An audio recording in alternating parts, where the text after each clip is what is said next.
पर ये कैसे हो सकता है? गौतम ने तो साक्षी से शादी की थी ना, तो मीना जी गौतम जी की पत्नी कैसे हो सकती हैं? मुझे कुछ समझ नहीं आ रहा है। इसका मतलब तो ये हुआ, इस गौतम ने दो दो शादियां की हुई हैं। अरे अब खड़ा खड़ा क्या सोच रहा है? बड़ा आया मुबारकबाद देने। दिनेश जी, मैंने कहा ना आप यहाँ से जाइए। अच्छा हुआ आप आ गए। लो, अब आप भी मिली लो अपने बहू के आशिक से। माँ जी, ये आप क्या कर रही हैं? ये तू क्या बोले जा रही है? अरे कुछ तो सोच लिया कर बोलने से पहले। अरे मैंने गलत क्या बोला? अब आप ही देखिए कैसे फूल फूल लेके आया ये आपकी बहू को रिझाने के लिए। अरे तू क्या वैसे खड़े खड़े देख रही है? वो बेचारा इतनी दूर से चल के तेरे से मिलने आया है, फूल भी साथ में लाया है। जा उसके हाथ से फूल ले ले, उसके हाथ भी दुख गए होंगे फूल लेके खड़े खड़े। तू अपनी जबान को लगाम देती है या नहीं? भगवान के लिए अपना मुंह बंद रख। देखिए अंकल जी, मैं अभी चलता हूँ। रुकिए, आपको कहीं जाने की जरूरत नहीं है, मैं फिर कभी आ जाऊंगा। अब आप मीना को मुबारकबाद देने आए हैं तो फिर बिना मुबारकबाद दिए ही चले जाएंगे? आइए अंदर आइए, बैठ के बात करते हैं। अब तुझसे क्या स्पेशल बोलना पड़ेगा? चल हट, रास्ता दे और अंदर जाके मेहमान के लिए चाय पानी का इंतजाम करो। आपको जो करना है ना वो कीजिए। माफ करना, वो मेरी पत्नी अपने बेटे के गम में थोड़ी सी अभी बौखलाई हुई है, धीरे धीरे ठीक हो जाएगी। जी अंकल जी, मैं समझ सकता हूँ। अरे मीना बेटा, घर आए मेहमान को अंदर नहीं बुलाएगी? हाँ हाँ पापा, आइए दिनेश जी। आपको अगर मुझे मुबारकबाद देनी थी तो आप थाने में ही दे देते, यूं घर आने की क्या जरूरत थी? देखिए दिनेश जी, मुझे बिल्कुल अच्छा नहीं लगता है कि कोई मेरे घर आए। मीना, ये क्या बोले जा रही है तू? ये क्या तरीका है मीना बेटा तेरा? घर आए मेहमान से ऐसे बात करते हैं? अब जाने भी दीजिए अंकल जी, मीना जी ठीक कह रही हैं। मुझे ऐसे बिना बताए आपके घर नहीं आना चाहिए था। ठीक है, अब मैं चलता हूँ। वो अंकल जी चाय। अच्छा हुआ तू चाय ले आई। ला, आप सबको चाय डाल के दे दे। साक्षी, तुम यहाँ? दिनेश सर आप यहाँ? इसका मतलब आप दोनों एक दूसरे को पहले से ही जानते हो? इसे मैं कैसे भूल सकता हूँ? ये गौतम की पत्नी है साक्षी। ये दोनों शादी से पहले मेरे ही ऑफिस में काम किया करते थे। क्या कहा? ये मेरे गौतम की पत्नी है? जी आंटी जी, यही है गौतम की पत्नी। इसका मतलब शहर में जिस लड़की से गौतम ने दूसरी शादी की थी वो और कोई नहीं है, साक्षी ही है। साक्षी मेरी बहू है, मेरे मेरे गौतम की पसंद, और मैंने इसके साथ इतना बुरा व्यवहार किया। क्या क्या नहीं बोला मैंने इसे। ये तो ऐसे हालातों की मारी थी और मैंने भी बोलने में कोई कसर नहीं छोड़ी। मैंने अपनी बहू के साथ ऐसा किया, पर मैं अपनी गलती सुधार लूंगी। साक्षी को भी इस घर में वही दर्जा मिलेगा जो एक बहू को मिलना चाहिए। आज के बाद साक्षी इस घर में नौकर की हैसियत से नहीं, घर की बहू के रूप में रहेगी। हाय राम, ये मैं क्या देख रही हूँ? इतना बड़ा आदमी और हमारे घर में, और तो और वो मैडम जी के लिए फूल भी लेके आए। इस बात का क्या मतलब है? ये तो कभी किसी औरत की तरफ आंख उठा के भी नहीं देखते थे, और वो मैडम जी के घर फूल लेके ही चले आए। मेरे तो कुछ समझ में नहीं आ रहा है। और एक तरफ मेरी किस्मत, मैंने कितने हाथ पैर पटके थे दिनेश जी को अपना बनाने के लिए, पर दिनेश जी ने तो मुझे कभी आंख उठा के नहीं देखा। कितना बन संभल के जाती थी मैं ऑफिस कि दिनेश जी बस एक बार मुझे देख ले। अगर उस समय ये मेरी तरफ देख लेते तो इनका क्या बिगड़ जाता? मैं आज इनकी पत्नी होती। मजबूरन फिर मुझे इस गौतम के चक्कर में फंसना पड़ा। पर अब मेरे पास फिर से एक मौका है दिनेश जी को अपनी तरफ खींचने का। बस एक बार दिनेश जी मेरे रूप के जाल में फंस जाएं, फिर तो मेरी जिंदगी में ऐश ही ऐश हो जाएगी। पता नहीं और कितनी देर इंतजार करना पड़ेगा। कब तक आएंगी मैडम जी? अरे आप अभी तक यहीं बैठे हैं? आपको कहा ना मैडम जी 10 बजे से पहले नहीं आएंगी, और आप 8 बजे से ही यहाँ आके बैठे हुए हैं। पर बस 10 बजने ही वाले हैं, मैडम जी बस आती होंगी। अभी 10 बजने में 10 मिनट बाकी हैं। हाँ तो कोई बात नहीं है, 10 मिनट और इंतजार कर लूंगा मैं, जैसी मर्जी तुम्हारी। आप यहाँ फिर से आ गए? अब तो आपका केस सॉल्व हो चुका है। अब आपको क्या चाहिए? क्यों आप यहाँ थानों के चक्कर काट रहे हैं? वो मुझे आपसे कुछ जरूरी बात करनी थी। जी कहिए, कैसी जरूरी बात करनी है? अरे अब बोलिए भी, क्या जरूरी बात करनी है? मुझे और भी बहुत सारे काम करने हैं। मैं ये कह रहा था, क्या आप मुझसे शादी करेंगे? कहीं आप पागल पागल तो नहीं हो गए? ये आप क्या कह रहे हैं? आपने मेरे बारे में ऐसा सोचा भी कैसे? आपकी हिम्मत भी कैसे हुई? मेरे मन में जो था मैंने कह दिया। अगर आपको बुरा लगा हो तो मैं माफी चाहता हूँ। शायद आपको पता नहीं है, मैं शादीशुदा हूँ और एक बच्चे की माँ हूँ। मैं सब जानता हूँ, और ये भी जानता हूँ कि गौतम ने दूसरी शादी कर ली है, और अब इस शादी के आपके लिए कोई मायने नहीं। ये बात भला आप कैसे कह सकते हैं कि इस शादी के मेरी नज़र में कोई मायने नहीं? मुझे अब और कोई बहस नहीं चाहिए। भगवान के लिए आप यहाँ से चले जाइए और दोबारा कभी मेरे सामने मत आना। हिम्मत तो देखो इसकी, पता नहीं कहाँ कहाँ से चले आते हैं।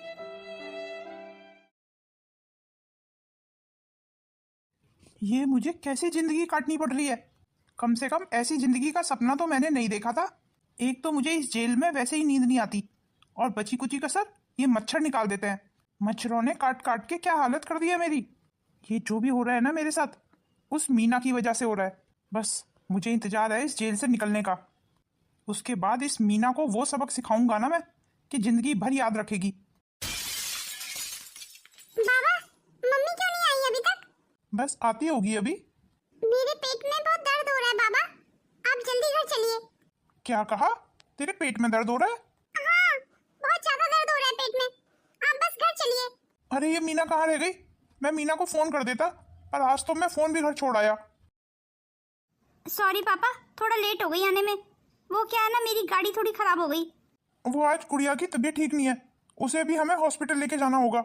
क्या हुआ गुड़िया को? बचा लो मम्मी, पेट में बहुत दर्द हो रहा है। गुड़िया की तबीयत तो बिगड़ रही है पापा। तू जल्दी से एम्बुलेंस बुला। जी पापा, मैं अभी एम्बुलेंस को फोन करती हूँ। Hello ambulance. मम्मी बचा लो। अरे अरे क्या हुआ गुड़िया को? वो दिनेश बेटा, गुड़िया की तबीयत अचानक बिगड़ गई, इसे अभी हॉस्पिटल लेके जाना होगा। हाँ हाँ तो चलिए ना अंकल जी, सोच क्या रहे हैं? आपको कष्ट करने की कोई जरूरत नहीं है, हमने एम्बुलेंस को फोन कर दिया है, एम्बुलेंस आती होगी। आपको पता है ना शहर का ट्रैफिक, नाना करते हुए भी एम्बुलेंस को आने में 10-15 मिनट लग जाएंगे। तब तक अगर बच्ची को कुछ हो गया तो जितनी देर में एम्बुलेंस आएगी ना, उतनी देर में तो हम हॉस्पिटल पहुंच जाएंगे। हाँ दिनेश बिल्कुल ठीक बोल रहा है। बच्ची को फूड पॉइजनिंग हुई है। अच्छा हुआ आप समय पे बच्ची को ले आए, नहीं तो जहर सारे में फैल जाता। अब मेरी गुड़िया की कैसी तबीयत है? जी आप परेशान मत होइए, अब वो खतरे से बाहर है। थोड़ी देर बाद आप उसे घर ले जा सकते हैं। क्या मैं गुड़िया से मिल सकती हूँ? जी बच्ची अभी सो रही है, होश आते ही आप उसे घर ही ले जाइए। पापा, अगर मेरी गुड़िया को कुछ हो जाता तो मैं उसके बिना कैसे रहती? अरे ऐसे कैसे कुछ हो जाता? कुछ नहीं होता हमारी गुड़िया को, और डॉक्टर भी तो कह रहे थे कि हम उसे समय पे ले आए। तुझे तो दिनेश जी का शुक्रिया अदा करना चाहिए, उन्होंने आज कितनी सूझबूझ का परिचय दिया। आज दिनेश जी के कारण ही हमारी गुड़िया बिल्कुल ठीक ठाक है। आपका बहुत बहुत धन्यवाद दिनेश जी। आप धन्यवाद करके मुझे शर्मिंदा कर रही हैं। आपके बच्चे की जगह अगर और किसी का बच्चा होता तब भी मैं यही करता। अब आप रोना बंद कीजिए, आपकी गुड़िया बिल्कुल ठीक है। ठीक है अंकल जी, अब मैं चलता हूँ, और किसी भी चीज़ की ज़रूरत हो तो मुझे फ़ोन कर लेना। अरे नहीं नहीं ऐसे कैसे, अभी आपको भी हमारे साथ हमारे घर चलना होगा। एक कप चाय तो बनती है। नहीं नहीं अंकल जी, चाय अभी नहीं, फिर किसी और दिन। मेरा इतना सा कहना नहीं मानेगा तू? घर तो तुझे अभी चलना होगा, नहीं तो मैं नाराज हो जाऊंगा। जब पापा इतना बोल रहे हैं तो घर चलिए। क्या आप भी यही चाहती हैं? अगर आप चाहती हैं तो ठीक है, मैं जरा गुड़िया को देख के आता हूँ। अच्छा मैडम जी, ये साक्षी आपके घर में कब से है? पिछले 2 महीने से। बेचारी के साथ बहुत बुरा हुआ था, शायद आपने टीवी पे न्यूज़ देखी होगी, वो गैंगरेप वाली। बेचारी का इस दुनिया में कोई नहीं था, इसीलिए मैं उसे अपने घर ले आई। वो तो आपने बहुत अच्छा किया, पर आप थोड़ा साक्षी से बच के ही रहना। क्या मतलब? मैं कुछ समझी नहीं। उसका चाल चलन कुछ ठीक नहीं है। तुम आदमियों की ना यही सबसे बड़ी प्रॉब्लम है, जैसे तुम खुद होते हो ना ऐसे लड़की को भी समझ लेते हो। साक्षी के लिए तो आपने बोल दिया, अपने बारे में आपका क्या ख्याल है? आपने भी तो मेरे सामने शादी का प्रस्ताव रखा था, उसे मैं क्या समझूं? तो क्या ये दिनेश मीना से शादी करना चाहता है?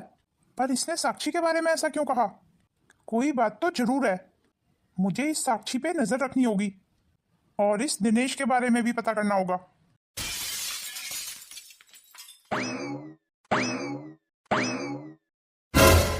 क्या मैं पूछ सकती हूँ ये दिनेश हमारे घर क्यों आया था?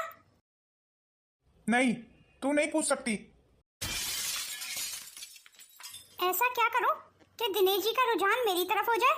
पर दिनेश जी के हाव भाव देख के तो ये लग रहा है कि वो कहीं ना कहीं मीना को पसंद करते हैं। कुछ भी कहो, ये मीना किस्मत की बड़ी तेज है। बैठे बिठाए सरकारी नौकरी मिल गई, और तो और इतना पैसे वाला आदमी भी उसके पीछे घूम रहा है। और एक मैं हूँ, मुझे देख लो क्या हालत हो गई है मेरी। एक एक पैसे के लिए सबके आगे गिड़गिड़ाना पड़ता है। सचमुच भगवान ने मेरे साथ बहुत बुरा किया। सोचा तो ये था कि इस शहर में आके ऐश की जिंदगी जीऊंगी, पर मेरा सारा प्लान उस राजीव ने खराब कर दिया। मेरे पैसे जो लेके भाग गया, वो दुख भी चलो मैं भूल गई थी। फिर वो दाढ़ी वाला भिखारी, उसने तो मुझे नौकरी देने के बहाने बेच दिया। बस एक बार कैसे भी मिल जाए मुझे वो, उसे तो मैं अपने हाथों से मारूंगी। किसे मारने की बात हो रही है? और किसे मैडम जी? उस दाढ़ी वाले भिखारी को। तुम चिंता मत करो, उसकी भी तलाश जारी है। आप मुझसे वादा कीजिए, जैसे ही वो आपको मिलेगा ना, उसे आप मेरे हवाले कर देना। मैं उसे अपने हाथों से सजा दूंगी। उसको सजा देना कानून का काम है, इस बारे में तुम ज्यादा मत सोचो। अब अगर गुस्सा शांत हो गया हो तो एक कप चाय तो पिला दो। आज अपनी मैडम जी के लिए चाय नहीं बनाओगी? ओह सॉरी, गलती हो गई मैडम जी, बस अभी चाय बना देती हूँ। ये क्या तूने इसको मैडम जी लगा रखा है? और ये साक्षी तेरे लिए चाय क्यों बनाए? जैसे तू इस घर की बहू है, ऐसी साक्षी भी इस घर की बहू है। ये तो मेरे गौतम की पत्नी है। गौतम ने इसी से तो पसंद से शादी की थी। और साक्षी बेटा, तुझे कोई जरूरत नहीं है इसके लिए चाय बनाने की। जिसे भी चाय पीनी होगी खुद बना के पी लेगा। ये तेरा घर है, तू जैसे चाहे वैसे रह। तू यहाँ पे किसी की गुलाम नहीं है। ये आप कैसी बात कर रही हैं माँ जी? वैसे बुढ़िया बात तो सही कह रही है, मैं भी तो इस घर की बहू हुई। मैं बिल्कुल सही कह रही हूँ। वैसे तू होती कौन है साक्षी से चाय बनवाने वाली? मैं इस घर की बहू हूँ। मैं नहीं मानती तुझे बहू। बहू होती तो अपने पति को जेल में नहीं डलवा देती। मैंने सिर्फ अपनी ड्यूटी निभाई है। हाँ तो अब मैं अपनी ड्यूटी निभा रही हूँ। ये सब करके आप दिलों में दूरियां बढ़वा रही हैं, और कुछ नहीं। दिलों में दूरियां तो कब की आ चुकी हैं, वो तो बस मैं तुझे सह रही हूँ।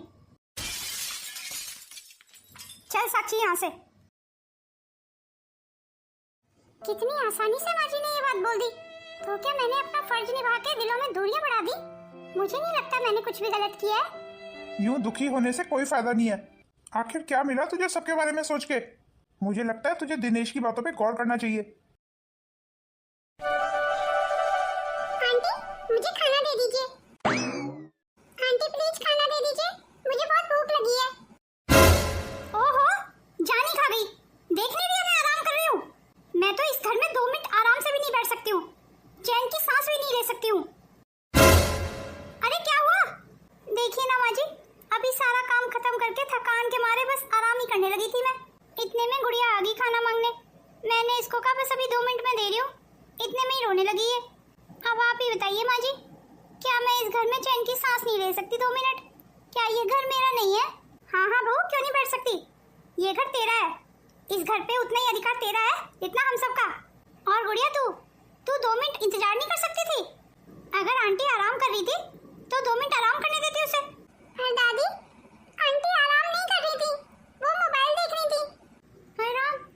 अब आप ही देख लीजिए माँ जी, छोटी सी लड़की कितना झूठ बोल रही है। झूठ मेरी गुड़िया नहीं, तुम बोल रही हो। नहीं मीना जी, मैं झूठ नहीं बोल रही। बंद करो झूठ बोलना। मैंने तुम्हें अभी खुद मोबाइल देखते हुए देखा। ये क्या तरीका है घर की बहू से बात करने का? तू साक्षी से ऐसे चिल्ला के बात नहीं कर सकती। माँ जी, आप भी साक्षी का साथ दे रही हैं? साक्षी ने जब बोला है कि वो आराम कर रही थी तो आराम ही कर रही होगी ना। और वैसे भी तेरी लड़की में सब्र नहीं है बिल्कुल भी। सब्र नाम की तो जैसे कोई चीज ही नहीं है इसमें। तो क्या सिर्फ गुड़िया मेरी है, आपकी कुछ नहीं लगती? ना तो मेरा तुझसे कोई रिश्ता है और ना ही तेरी लड़की से। जब तेरा मीना से कोई रिश्ता ही नहीं है, फिर तो तुझे मीना से अलग हो जाना चाहिए। पापा पापा, ये आप क्या कह रहे हैं? हाँ मीना बेटा, ठीक तो कह रहा हूँ मैं। तो फिर आज इस बारे में फैसला हो ही जाए। सचमुच बहुत अभागन हूँ मैं, ये सब मेरी वजह से ही हो रहा है। अरे नहीं नहीं बहू, तेरी वजह से कुछ भी नहीं हो रहा। इस घर में हमेशा कलेश इस मीना की वजह से होते आए हैं। इसी की वजह से पहले भी मेरा बेटा घर छोड़ के चला गया था और इस बार भी इसी की वजह से जेल गया है। इसने कभी भी हम माँ बेटे को एक छत के नीचे नहीं रहने दिया। नहीं नहीं माँ जी, ये सब मेरी वजह से हो रहा है। सबसे बड़ी बदकिस्मत तो मैं ही हूँ। आज भी सारी लड़ाई मेरी वजह से हुई है। अगर मैं आराम नहीं कर रही होती तो गुड़िया को टाइम पे खाना दे दिया होता तो बात इतनी बढ़ती ही नहीं। तू भी तो इंसान है ना, तुझे भी तो आराम की जरूरत है। और जिसको काम की ज्यादा जल्दी है वो अपने काम खुद कर ले। अब वक्त आ गया है कि तू कोई फैसला ले। अगर बात फैसले की है तो चलो फैसला मैं ही करे देती हूँ। मुझे लगता है अब हम सब एक ही छत के नीचे नहीं रह सकते। आप मीना को बोलो अपना इंतजाम और कहीं कर ले। यहाँ पे आप थोड़ा सा गलत बोल रही हैं माँ जी। मैं अपना इंतजाम और कहीं क्यों कर लूँ? ये मेरा घर है, बेहतर होगा कि आप अपना इंतजाम कर ले। अरे मैं घर छोड़ के कहाँ जाऊंगी? ये सब आप देखिए, आपको जहाँ जाना है वहाँ जाइए और साथ में अपनी साक्षी को भी ले जाइए। मैंने सही कहा ना बाबूजी? मेरी बेटी कभी गलत हो ही नहीं सकती। ये क्या हो गया माँ जी? हमें घर से जाने के लिए कह दिया? अरे अच्छा ही हुआ, इस मीना नाम की बला से पीछा तो छूटेगा। वो कहते हैं ना जो होता है अच्छे के लिए होता है। और वैसे भी कुछ दिन के बाद तो गौतम जेल से छूट के आ ही रहा है ना। फिर तुम दोनों अपनी नई जिंदगी का आगाज करना। और इस बार मुझे पूरा यकीन है कि मेरा गौतम घर छोड़ के कहीं नहीं जाएगा। अब उसके पास तू जो है, कितना प्यार करता है वो तुझे। चल अब तू अपनी पैकिंग कर ले, हम आज ही इस घर को छोड़ देंगे। पर हम जाएंगे कहाँ माँ जी? अब हम हमारे घर जाएंगे। जी एक बार फिर सोच लीजिए, क्या हमारा यहाँ से जाना सही होगा? अरे अब इसमें सोचना क्या है? तूने देखा नहीं है मीना को? उसने हमें साफ साफ कह दिया कि हम यहाँ से चले जाएं। ये घर उसका है। हम दोनों सास बहू गांव में जैसे तैसे जिंदगी गुजार लेंगे। कहीं ऐसा तो नहीं है हमारी कि मीना जानबूझ के हमें यहाँ से भगा देना चाहती है ताकि दिनेश जी के साथ वो आराम से घूम फिर सके। और आपको पता है माँ जी, वो दिनेश भी कोई दूध का धुला नहीं है, एक नंबर का लड़की बाज है। हाँ तेरी बात में सच्चाई है, लग तो मुझे भी यही रहा है। अब समझ आया, एक नंबर की आवारा है ये मीना। तभी तो पति के होते हुए पराये मर्दों पे नजर डालती है। गौतम शायद मीना को पहले ही जान चुका था, तभी तो उसे छोड़ के चला गया था। मेरा गौतम इस मीना के साथ कभी खुश नहीं रहा। क्या बात है दिनेश, तू वहां से ऐसे लौट क्यों आया? तूने कुछ कहा क्यों नहीं? तूने अपनी सफाई में कुछ कहा क्यों नहीं? अंकल जी, क्या आप भी मेरे बारे में यही सोचते हैं जो साक्षी सोचती है? अगर मैं ऐसा सोचता तो क्या मीना का रिश्ता तेरे लिए लेके जाता? धन्यवाद अंकल जी, आपने मुझ पे इतना विश्वास दिखाया। मैंने ये बात पहले भी मीना जी को समझाई थी कि इस साक्षी से थोड़ा बच के रहे। ये साक्षी जो आज मेरे कैरेक्टर पे उंगली उठा रही है, ये खुद कैरेक्टर लेस है। ये कैरेक्टर की ठीक नहीं है। क्या मतलब? मैं कुछ समझा नहीं। मैं जल्दी इस बात को साबित कर दूंगा, आप जल्दी समझ जाएंगे। चलिए मेरे साथ। तो कहिए सर, आपने मुझे यहाँ क्यों बुलाया? सुना था मैंने कि तुम गांव जा रही हो, तो मैंने सोचा चलो तुम्हें गांव जाने की बधाई दे दूं। अरे अरे क्या हुआ? क्या तुम खुश नहीं हो? अब क्या बताऊं दिनेश जी, भला गांव जाने पे भी कोई खुश होता है? जब मुझे मेरा प्यार ही नहीं मिला तो मैं यहाँ रह के भी क्या करूं? अरे अरे तुम दिल छोटा मत करो। गौतम बस कुछ ही दिनों में जेल से छूट जाएगा, फिर तुम आराम से उसके साथ नई जिंदगी की शुरुआत करना। अब तुम इतना प्यार जो करती थी गौतम से। मैं गौतम के बारे में बात नहीं कर रही हूँ। तो फिर किसके बारे में बात कर रही हो? तुम गौतम से ही प्यार करती थी ना? दुख तो इसी बात का है ना, आप मेरे प्यार को कभी समझे ही नहीं। मैंने गौतम से नहीं, आपसे प्यार किया था और आपके साथ ही जिंदगी बिताना चाहती थी। कितनी कोशिशें की थी मैंने कि आप मुझे मिल जाएं, पर आप तो मुझे नजर उठा के देखते तक नहीं थे। ये तुम क्या कह रही हो? और तुम तो गौतम से प्यार करती थी, इसीलिए तो तुमने उससे शादी की। मैंने कभी गौतम से प्यार नहीं किया और नहीं कर सकती हूँ। काश तुम ये बात मुझे पहले बता देती तो मैं कुछ सोच भी सकता था, पर अब तो कुछ नहीं हो सकता। अभी भी कुछ नहीं बिगड़ा है, अभी भी बहुत कुछ हो सकता है अगर आप चाहो तो। क्या मतलब? आप भी ना सर सब कुछ मुझसे ही उगलवाएंगे। मैं तो ये कह रही थी अभी भी कुछ नहीं बिगड़ा है, चलो हम दोनों शादी कर लेते हैं। पर फिर गौतम का क्या होगा? गौतम जाए भाड़ में।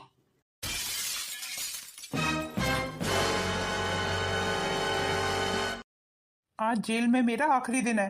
अब वक्त आ गया है, मीना से गिन गिन के बदले लूंगा। बहुत नरक बना ली इसने मेरी जिंदगी। अब मैं इसकी जिंदगी नरक बना दूंगा। मुझे माफ कर दीजिए माँ जी, मुझसे बहुत बड़ी गलती हो गई। मुझे लगता था तू मेरे गौतम को प्यार करती है। मेरे गौतम ने तुझसे पसंद से शादी की थी, पर मुझे क्या पता था तू मेरे गौतम को धोखा दे रही है। अब तू दूर हो जा मेरी नजरों से। भगवान के लिए ऐसा मत कीजिए माँ जी, मुझे माफ कर दीजिए। अगर आप मुझे इस घर से निकाल देंगी तो मैं कहाँ जाऊंगी? अब आगे से आप जैसा बोलेंगी ना, मैं वैसा ही करूंगी। हमेशा गौतम जी की वफादार रहूंगी। तू सच बोल रही है? मेरे गौतम को फिर छोड़ के तो नहीं जाएगी? मैं कसम खाती हूँ माँ जी, अब ऐसा नहीं होगा। मैं हमेशा गौतम जी का साथ दूंगी। तो फिर ठीक है, तुझे एक मौका और देती हूँ। धन्यवाद माँ जी। अरे अब जल्दी करो, मीना की शादी में नहीं चलना है? वो दोनों मंदिर में शादी कर रहे हैं।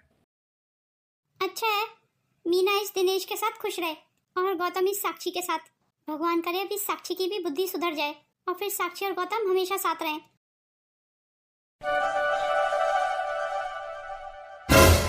अरे वाह, घर तो काफी अच्छा है मीना का। क्यों ना मीना से माफी मांग लूं और इसी घर में चैन की जिंदगी गुजारूं। अब अफसर पत्नी का इतना लाभ तो मुझे होना ही चाहिए। अरे ये दाढ़ी वाला यहाँ तक आ गया मुझे ढूंढते ढूंढते। इसी ने तो मुझे उन दो आदमियों को बेच दिया था। मैं अभी पुलिस को फोन करती हूँ, ये किसी कीमत पे बचना नहीं चाहिए। पर मेरी अफसर पत्नी है कहाँ? आपको गिरफ्तार किया जाता है। पर मैंने किया क्या है? तुम ही हो ना वो जिन्होंने मुझे उन दो आदमियों को बेच दिया था? साक्षी, ये तू क्या कह रही है? माँ जी, ये वही दाढ़ी वाला है जिसने मुझे उन दो आदमियों को बेच दिया था और ये मुझे ढूंढते ढूंढते यहाँ तक आ गया। ये तू क्या कह रही है साक्षी? ये तो गौतम है। इंस्पेक्टर साहब आप जाइए यहाँ से, साक्षी से जरूर कोई गलती हुई है। इंस्पेक्टर साहब कहीं नहीं जाएंगे, आप इस आदमी को लेके जाइए यहाँ से। साक्षी अपनी कंप्लेंट वापस ले ले, नहीं तो गौतम को फिर जेल हो जाएगी। मैं अपनी कंप्लेंट वापस नहीं लूंगी। चलिए आप मेरे साथ थाने।